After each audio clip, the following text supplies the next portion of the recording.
salam sepak bola ya.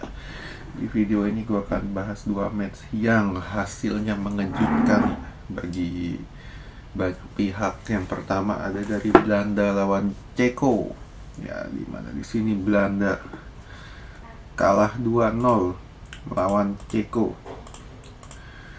Ya, sebenarnya Belanda di sini permainannya pun ya cukup monoton juga. Kalau misalkan dari permainan tadi, Belanda main formasi 3-5-2. Sisi serangan lebih banyak dibangun dari dua wingbacknya, yang nggak beda jauh lah sama Conte-nya Inter ya. Ditambah di depan ini Belanda sekarang ini nggak punya striker yang benar-benar mematikan. Jadi ini merupakan salah satu masalah ketika lu bisa create peluang tapi lu nggak punya goal getter yang bagus, lu nggak akan bisa cetak banyak gol. Dan ini kelihatan banget.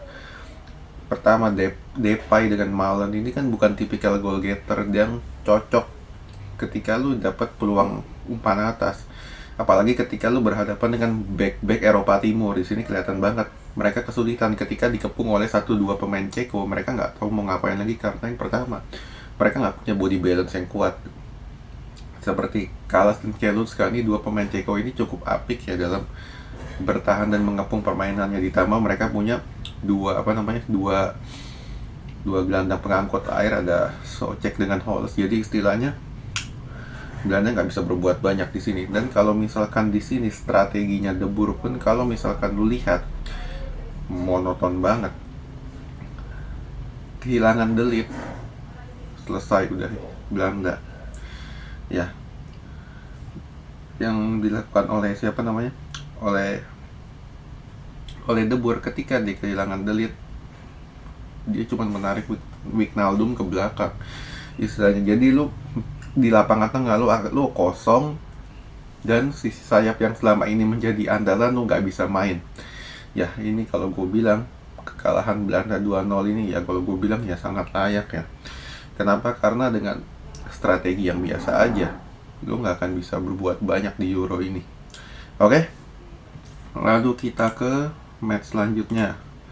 Ada Belgia lawan Portugal ya. Ini sebenarnya juga sama, Belgia main parkir bus, istilahnya bermain bertahan ketemu Portugal. Portugal di sini lebih bermain menyerang ya. Gue agak terkejut juga. Cuman Portugal menyerang ketika Belgia sudah unggul 1-0. Karena di awal-awal match kedua tim ini lebih bermain hati-hati, karena lu tahu sendiri kualitas individu dua tim ini bagus ya. Dimana di sini Belgia pun walaupun generasinya sudah mulai dimakan usia, cuman istilahnya mereka masih sanggup lah menghadapi kecepatan para pemain Portugal. Ada Jota dan Bernardo Silva, jadi ditambah Renato Sanchez.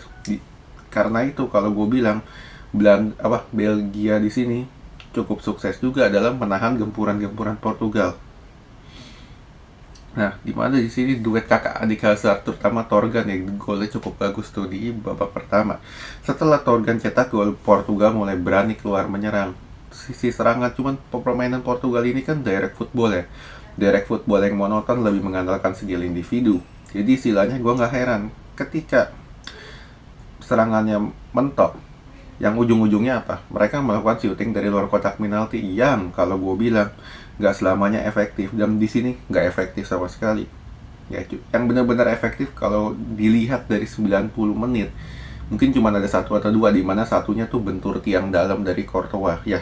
Sisanya zero. Jadi kesimpulannya ya, Belgia kalau gue bilang ini akan menarik ketika bertemu dengan Italia. Oke, sekian dulu.